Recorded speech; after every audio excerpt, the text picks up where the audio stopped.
Pakistan's double standards on Afghanistan have been exposed yet again. On one hand, Islamabad and Beijing are planning anti-terror operations in Afghanistan, and on the other hand, Pakistan continues to send terrorists to the country.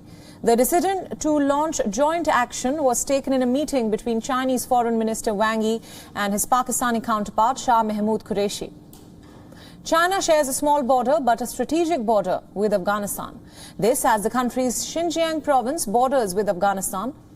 Beijing is now concerned that the Uyghur militants might find a safe haven in Afghanistan. It is another thing that China and the Taliban have been trying to strike their own deal. According to reports, the Taliban reassured China that it will not interfere in the country's internal matters. And Islamabad is now trying its best to impress its all-weather friend, especially after the Dasu bus blast. Earlier this week, 9 Chinese engineers were killed in a blast in Pakistan's Khyber Pakhtunkhwa province.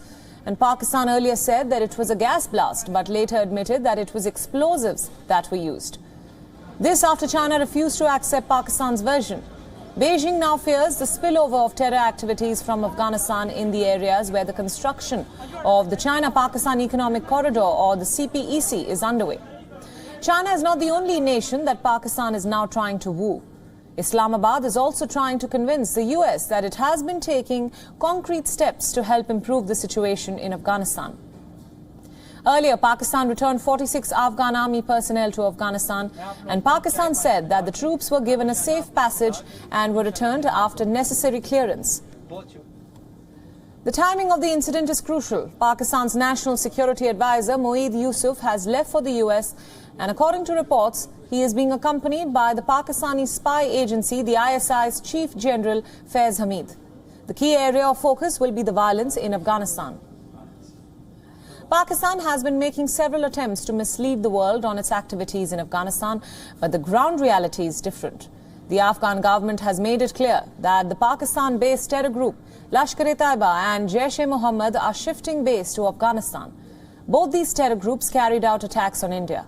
Afghan officials told the Indian government recently that Pakistani terror groups have been emboldened by the Taliban's territorial gains.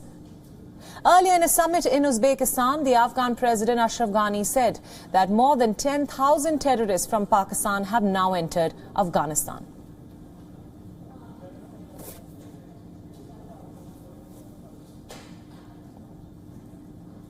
Now, for more on this story, we are now being joined live by the former advisor to the President of Afghanistan, Tariq Farhadi. Mr. Farhadi, thanks so much for joining us on WION World is One. My first question, reports suggest that China and Pakistan will work together in Afghanistan, especially when it comes to the CPEC. How will this alliance affect the instability in Afghanistan? Good day. I haven't seen the reports that you're referring to in any credible world-level news organization. What I have seen today by the Associated Press is that the United States has spent $83 billion on the Afghan army and is giving Afghanistan $4 billion a year for its security forces. And this year, the United States will give $3 billion, and next year $3 billion as well. And everybody is in agreement, especially the Special Inspector General for the Afghanistan Reconstruction, who is a U.S. entity, that the Afghan government is corrupt and does not have 300,000 soldiers. It has ghost soldiers. This is one of the reasons that the Afghan security forces have not been able to quash terrorism in Afghanistan. Pakistan also is a victim of terrorism. You have mentioned yourself the Dasu attack. Right, but Mr. Farhadi, the news of this new alliance that is between China and Pakistan comes at a time when the Afghan government has said that Pakistan's Lashkar-e-Taiba is now shifting base into the country, that is Afghanistan. So why this hypocritical stance that Islamabad and Beijing claim to be planning anti-terror operations in Afghanistan? As I said, I haven't seen the report that you're referring to. What I have seen is that Beijing and Islamabad will support ceasefire in Afghanistan. Ceasefire, and this is the first time Pakistan has used the word ceasefire with regards to Afghanistan. Pakistan is worried that the increase of terrorism or a full takeover of Taliban in Afghanistan might produce risks for Pakistan as well. Right. They will support peace and they will help in negotiations.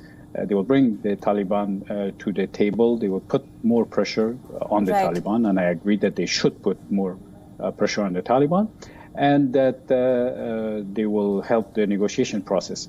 As far as Pakistan or China having agreements between them, it's the business of the two sovereign countries. Right. Mr. Farhati, thank you so much for joining us on WION with all your inputs.